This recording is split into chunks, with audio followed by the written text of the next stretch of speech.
Til hamingju með annarsætið í kvennaflokki í maraþoninu. Þakka kærlega fyrir.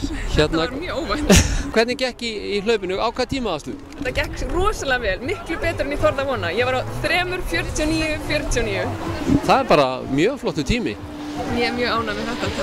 Nú ég sá það að þú hafðir ekkert verið með þetta hlaup á planinu, þú ákvaðst þetta með stuttum fyrirvara. Hvað kom til? Algjörlega, ég var ekkert búin að plana þetta. Svo í fyrradag þá sá ég á Facebook að skráningafrestur inn út á miðnætti og þarna var klukkan 11 kvöldu og ég hugsa bara best að skella sér í eitt maraþon. En hvernig ertu búin að vera að hlaupa undanfarið? Ég meina, ertu með sameiginlegan undirbúning fyrir hlaupið? Ég er ekki með þennan undirbúning sem að þið myndu segja þurfti í svona maraþonhlaup, sko. Ég er búin að hlaupa svona 1-2 í viku og síkast svo ég er búin að vera líka í styrktaræfingum. Það er vantilega að skila sig þá í þetta. Ég meina, þetta er mjög frambærilegur tími. Styrktaræfingarnar koma náttúrulega sterkt inn, sko, en ég hef aldrei hlaupið meira en 25 kílómetra og það var alveg fyrir 3 mánuðum síðan. Ok.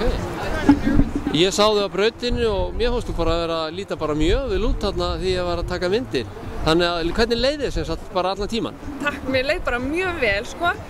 Það var ekki fyrir eftir svona 33-4 kílómetra þá var ég orðin svolítið stíf, sko. Annars leið mér ótrúlega vel. Ég fór varlega, ég hljóp bara á 15-20 svona fyrstu 30 kílómetrana og svo hægði verulega á seinustu 10. Það var svolítið erfiðara, sko.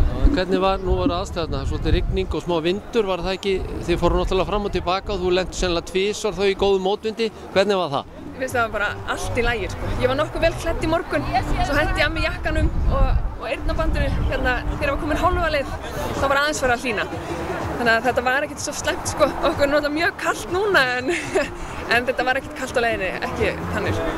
Þetta hlýtur að hvetja til dáða og í öðrum hlaupum. Ertu eitthvað byrjað bara núna að hugsa eitthvað meira eða var einhver plön kannski á þessu ári? Reyndar er ég skráð í Laugaveginn og ég er ekkert búin að vera neitt mjög duglega að æfa fyrir Laugaveginn. Þannig að ég þurfti að bara prófa mig í svona langri vegalengd og af hverju ekki bara hér í dag frekar en.